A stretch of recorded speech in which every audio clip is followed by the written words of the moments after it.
আমরা মসজিদের আবাদ করতে চাই, আমরা মসজিদের আবাদকারী হতে চাই কি চাই না? আল্লাহর ঘর মসজিদ আবাদ করার মতো শ্রেষ্ঠ কাজ পৃথিবীতে হতে পারে না। এই মসজিদের কিছু আদব আছে, আল্লাহ রাসূল সাল্লাল্লাহু আলাইহি ওয়াসাল্লাম বলেছেন এই আদবগুলো মেনটেন করে যেন আল্লাহর ঘর মসজিদের সাথে আমরা ব্যবহার করি।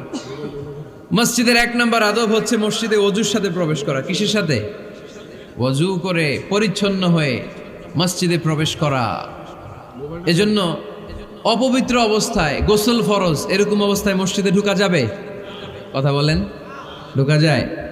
যেই নারীদের মাসিক চলতেছে, মেনস্ট্রুয়েশনাল পিরিয়ড চলতেছে, ওই নারীদের পক্ষে মসজিদে ঢোকা যায় আছে? নাই। তাহলে এটা হলো এক নম্বর আদব।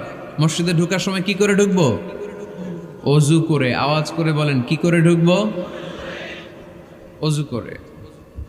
দুই নাম্বার আদব হচ্ছে মসজিদে যাওয়ার সময় সবচেয়ে ভালো জামাটা পরে যাব, সবচেয়ে ভালো পাঞ্জাবিটা পরে যাব। জান তো আপনারা? না সবচেয়ে সিরাটা পরে যান?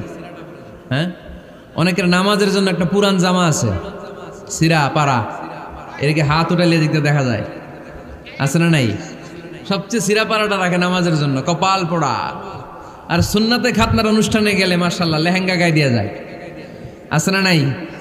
না, আপনি ইবাদতের জন্য সবচেয়ে সুন্দর জামাটা রাখবেন। এজন্য রাব্বুল আলামিন বলেন, ইয়া বানি আদম খুযু যিনাতাকুম ইনদা কুল্লি মসজিদ